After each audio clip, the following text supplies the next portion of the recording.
الحمدللہ رب العالمین والصلاة والسلام علی سید الانبیاء والمرسلین اما بعد فاعوذ باللہ من الشیطان الرجیم بسم اللہ الرحمن الرحیم۔ آج کا ہمارا موضوع ہے قضا کرنے والوں کی خرابی، یعنی کہ نماز قضا کرنے والوں کی خرابی۔ جو جان بوجھ کر نماز قضا کرنے والے ہیں یا کرتے ہیں، ان کے لیے پارہ نمبر 30 سورۃ النام آیت نمبر 3 اور 5 میں آیا ہے وَوَيْلٌ لِّلْمُصَلِّينَ هُمْ عَنْ صَلَاتِهِمْ سَاهُونَ کہ ترجمہ ان نمازیوں کی خرابی ہے جو اپنی نمازوں کو بھولے بیٹھے ہیں۔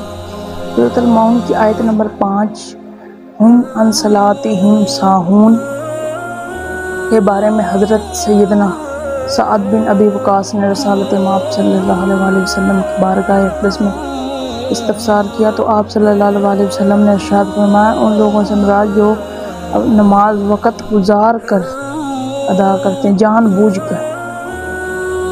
بیان کردہ آیت میں 3 یعنی کہ وائل کا ترجمہ ہے کہ وائل کا مطلب ایک جہنم کی وادی ہے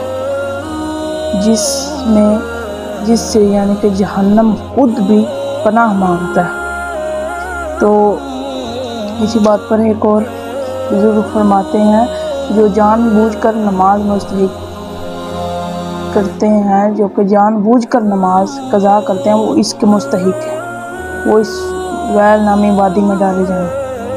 اللہ اکبر۔ تو حضرت امام محمد بن احمد ذہبی رحمۃ اللہ علیہ فرماتے ہیں کہا گیا ہے کہ جہنم کی ایک وادی ہے جس کا نام ویل ہے، اگر اس میں پہاڑ ڈالے جائیں تو وہ بھی پگھل جائیں۔